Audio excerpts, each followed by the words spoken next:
an association of over 800 trial lawyers throughout the state who are committed to bring the message of the dangers of distracted driving to our students, to our family, and to our friends. And this morning, it's my pleasure to introduce to you one of our board members, Wes Laird. Wes has been practicing law for 28 years in the Wiregrass area. He is a partner of Laird, Baker, and Blackstock, and he is here this morning to talk to you about the laws that apply to distracted driving, as well as the consequences. So I know you'll put together a big Southern welcome for Wes Laird.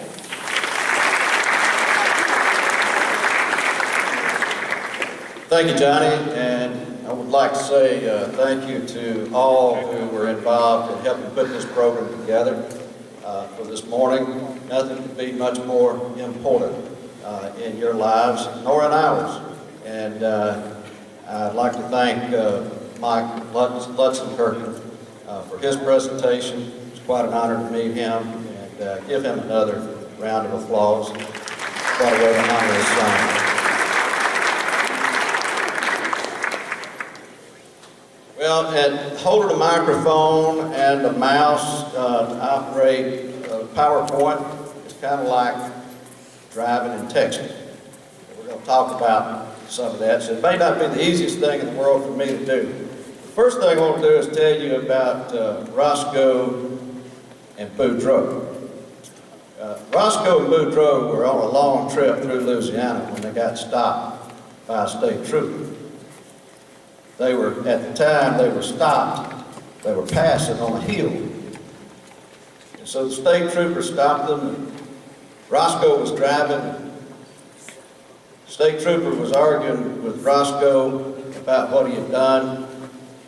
Finally, the trooper decided to give him a little bit of an example. He said, "Mr. Roscoe," he said, if you were driving at 70 miles an hour and you were passing someone on this here hill, and Boudreaux was asleep in the back seat, and just as you topped the hill, there were two other cars coming along, and one was passing the other, what would you do?" Roscoe thought just a second, and he said, "I'd wake up Boudreaux." He said, "You wake up Boudreaux. Why would you wake up Boudreaux?" He said, "Because Boudreaux ain't never seen a crash like he's about to see." I'm here to talk to you about distracted driving. And it is a subject that is very dear to the hearts of trial lawyers. We see cases every day, accidents where people are injured or lose their lives due to distracted driving. Distracted driving covers a lot of different subjects. I'm going to try to see if I can operate this. What is distracted driving? Anybody? Yes, sir. That's good. He said on your phone, playing games. It's pretty much anything that you're doing rather than watching the highway. It's driving while engaged in any activity that diverts your attention away. There are three types of distracted driving: manual, visual, and cognitive. Let's see an example. Now here's the part where it may become difficult to operate this. Bring back. Mr. Operator in the back, can you play this video? There should be an arrow right in the center.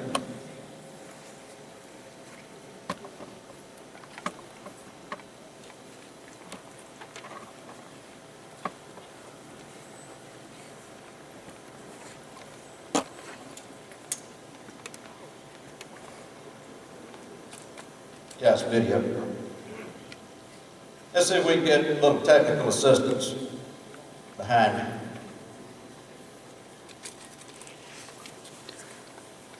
Should be an arrow right in the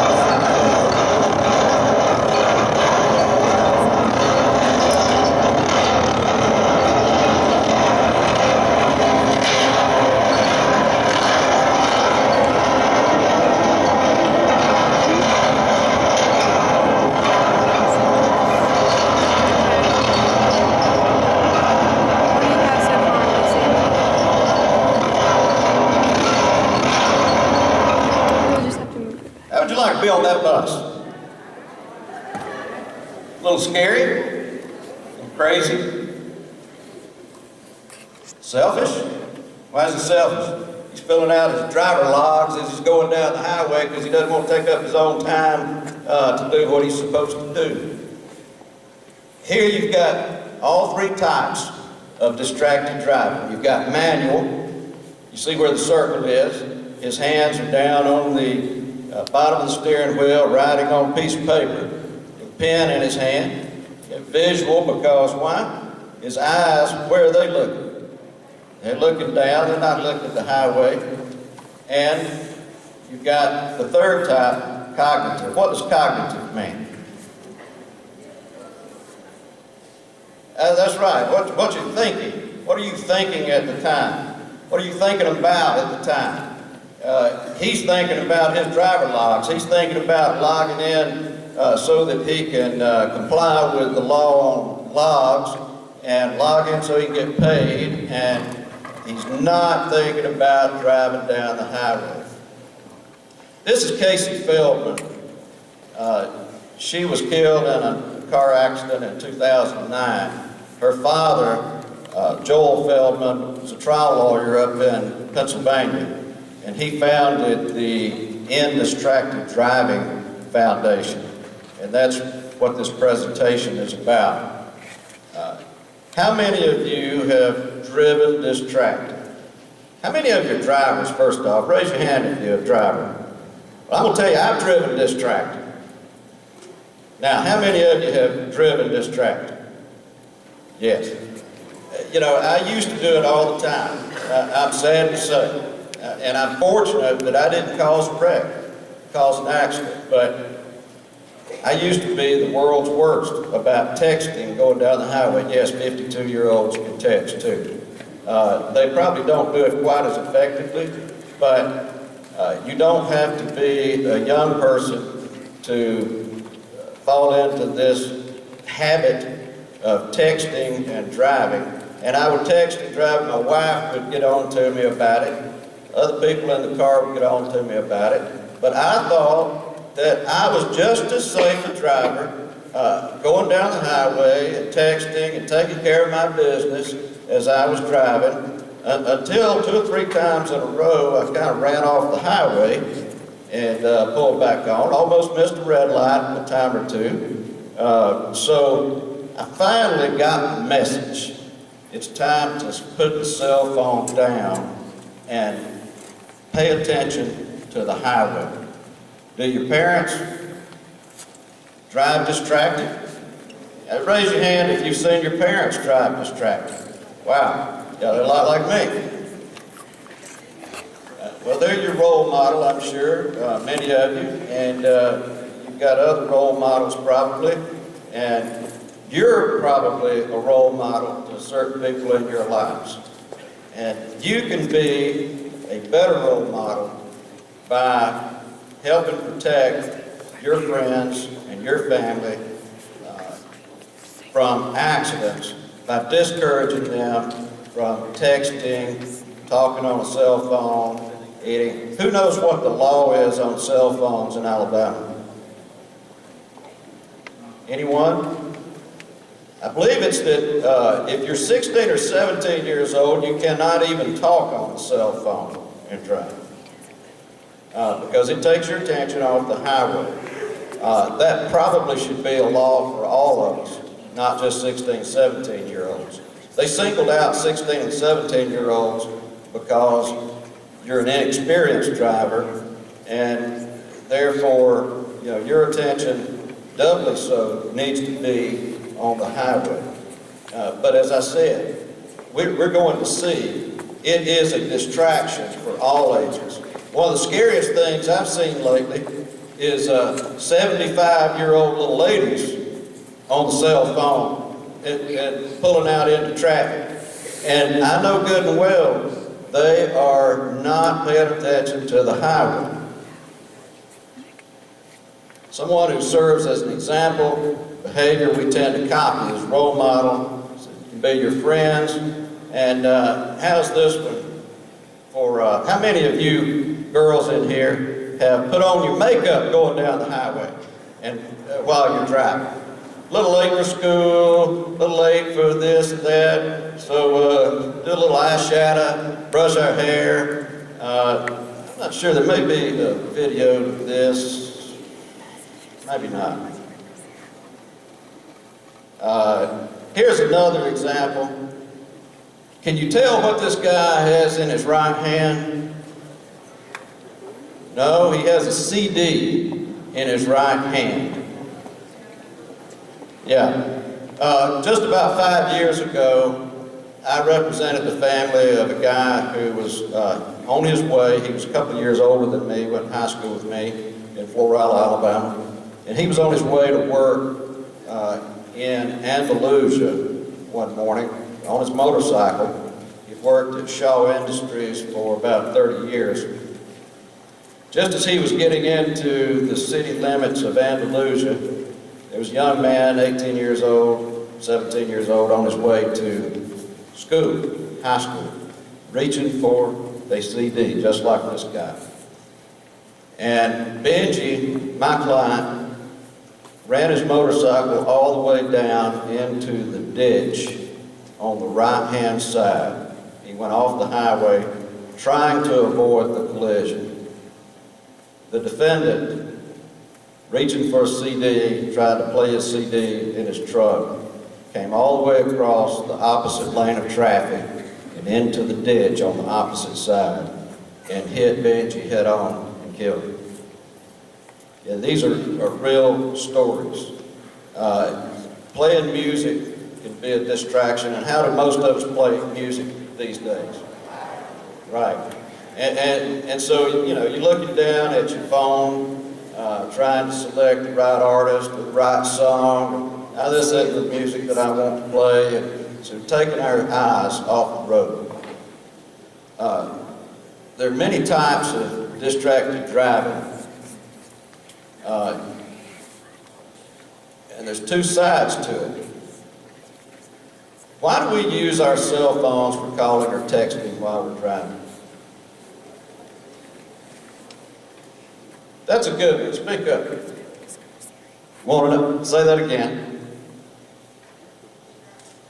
Figure out where you're at, where your friends are, what they're doing at the time. But you know, when we say there's two sides of texting or calling, what is the other side to it? When we call our friends, when we know that they're on the highway driving, and we text them, hey, where are you now? So we become guilty of tempting them in a way to text while they're driving. If you're driving along, this is a study of the brain.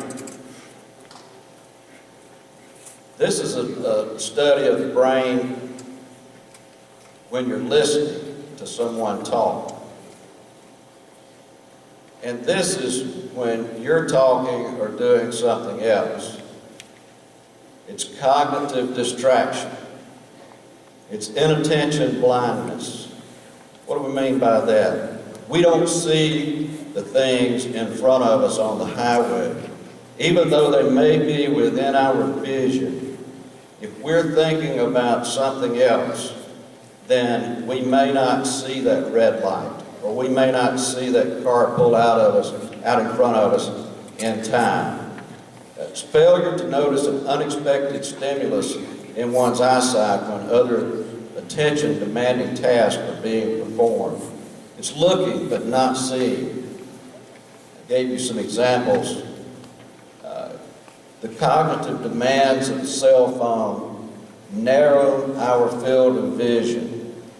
You see the picture on the left, that's your field of vision if you are studying the road, if you're just driving and paying attention to the highway. On the right, you see the smaller box. That becomes your field of vision. That's what the brain does when we are distracted, thinking about something else. This one surprised me. This one really surprised me. The National Safety Council has concluded after a study that there is no safety benefit for hands-free versus handheld cell phone use while driving. That one really shocked me.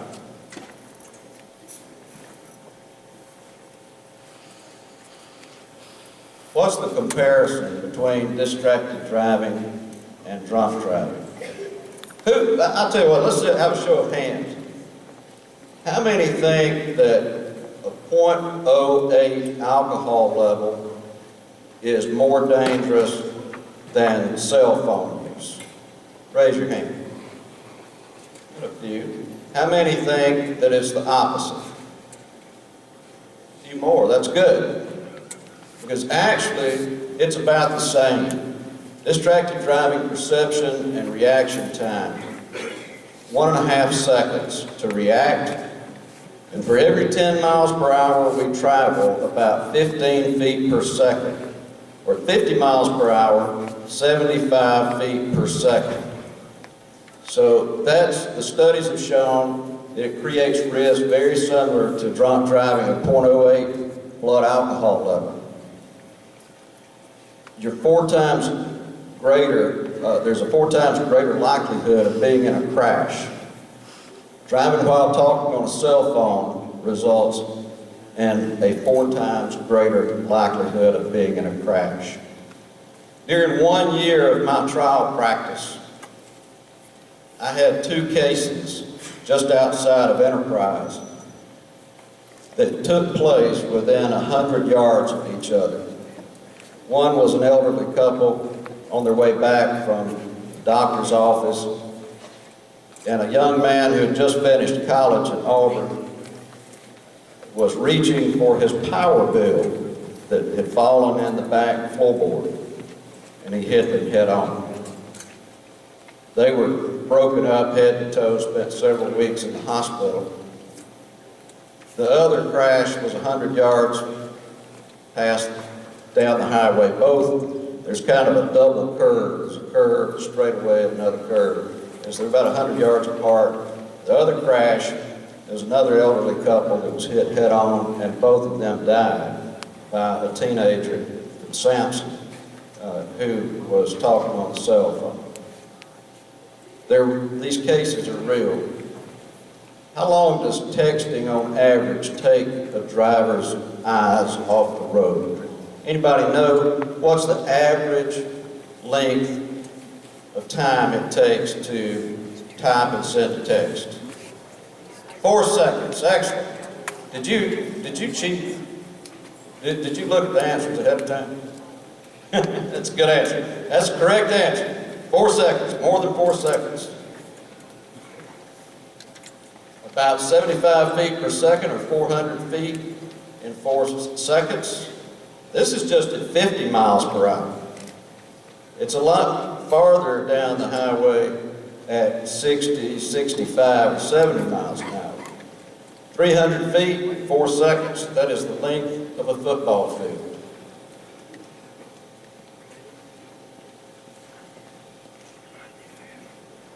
See if we have a video for this slide, please.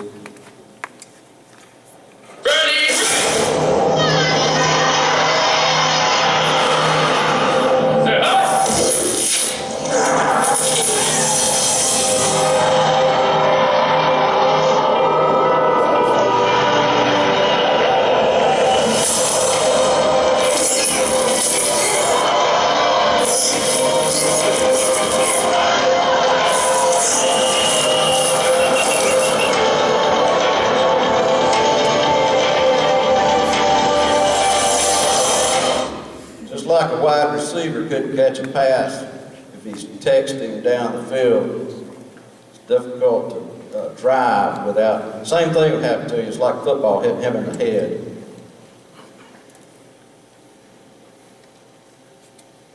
What can happen when you're not driving but you text or call someone who is driving?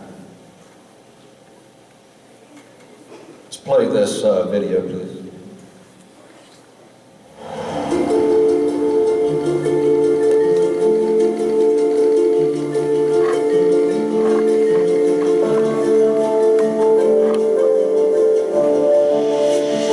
Ashley would text hundreds of messages every day. That was the way we kept in touch. We would definitely text more than we talked. Mariah was a multitasker extraordinaire. She could text better than anyone I know. She could be having one conversation with me, completely focused, while having a text conversation with somebody else. You do something 7,000 times a month, you tend to learn where those 26 letters We are. would be at school, at home, movies, bowling, driving, not even looking at her phone. just simple, Insignificant. Useless, whatever it may be. about anything and everything. Just a way to pass the It time. didn't matter where we were constantly texting. This is my sister. She was looking at my message that I had just sent her. When she looked up, she had clipped the median on the left-hand side of the road. Her truck flipped, and as it was flipping, she was actually ejected through the driver's side door. And she landed in the ditch about 300 feet from her truck. People will tell you over and over again, it's not your fault. But knowing that you were the person that she was talking to when she was killed. Just knowing, having a highway patrol officer write in a report that a text message sent at 12:05 is the reason that she is dead is not something that will ever go away. If I could talk to her one last time, I would just say I'm sorry.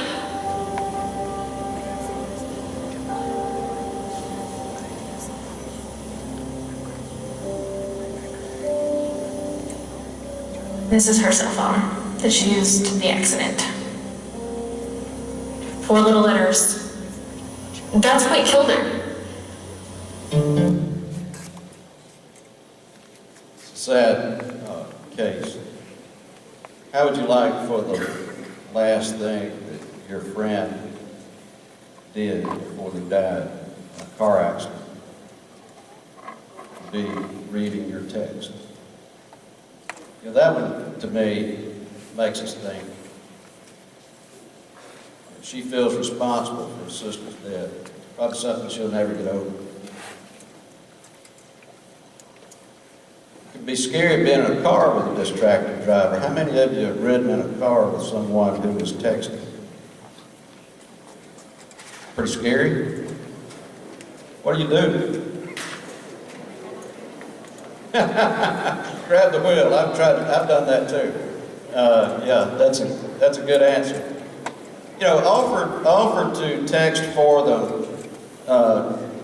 Ask them to pull over if they need to send or look at a text. Or you can offer, even though it'd be somewhat distracting to have the conversation, but it'd be better for you as a passenger to text for them or read their text. Speak up for your safety. Don't let someone else run off the highway or hit someone and kill you or someone else. Speak up. Speak up for your friends. We see what the consequences are. These are the faces of distracted driving, the people who were killed in accidents as a result of distracted driving.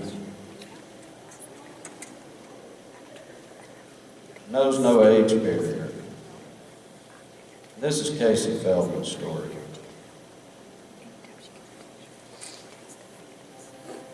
This is a face of distracted driving. This is Casey Feldman. Casey was a daughter, granddaughter, sister, niece, cousin, and friend. She was kind, caring, had a great sense of humor, lived life to its fullest, and was loved by many. She was so funny and so vibrant and so beautiful in every way. She was smart, she was intelligent, and she had goals for herself. She was really grounded, and she was someone that you knew would grow up to be somebody special, somebody important to other people. Casey's life ended on July 17, 2009. She was struck and killed by a distracted driver while she was crossing the street in a crosswalk. He had taken his eyes off the road for just a few seconds.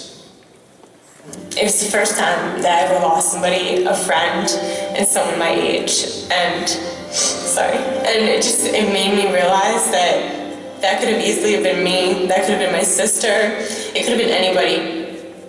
Before Casey's accident, I drove distracted, and I would let people who were driving me be distracted. I know in high school, rushing around to activities, I'd be eating in the car and doing makeup in the car. I actually wrote a speech in the car once. I was changing the radio station while backing out of a parking spot, and I hit a utility pole. I would take my eyes off the road to do makeup, to text message, to use my phone.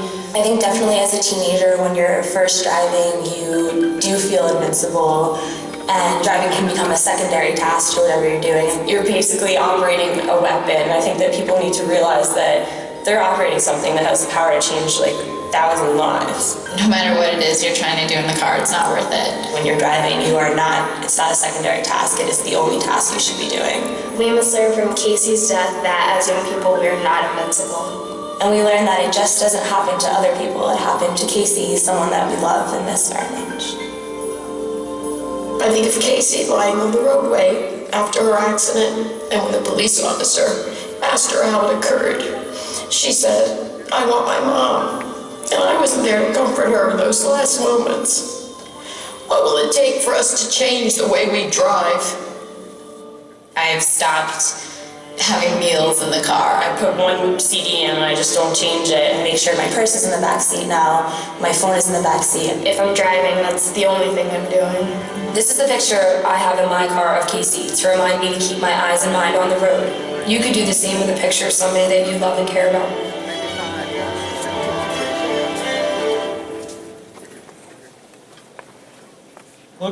Look to your left and look to your right. Raise your hand if the person sitting next to you are important enough to you to stop distracted driving.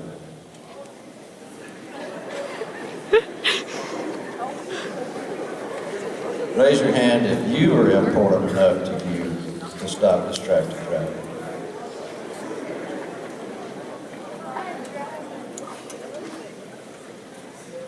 What do you think? The choice is yours. You can drive without sending or receiving text. Call or text before you start driving to let your parents, friends, and others know where you are and how long it'll take you to get there. Pull over to a safe location to check text or listen to voicemail. Deputize your passenger when you're not driving to text or make calls for you. Let them make calls or text for you.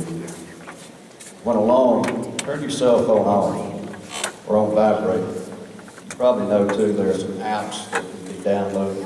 If you want to just remove the temptation, you can download an app that will keep your phone from operating in anything other than an emergency 911 call while it's moving.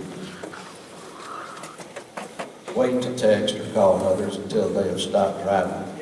Stop texting or end phone conversations with others once you learn they're driving.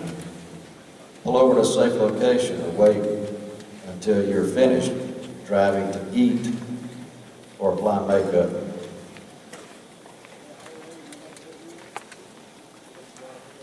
Or to adjust music, change CDs, check Facebook, surf the internet, scroll through iPods. There's so many things that we do. And one that I have been guilty of in the past is setting my GPS while I'm going down the highway.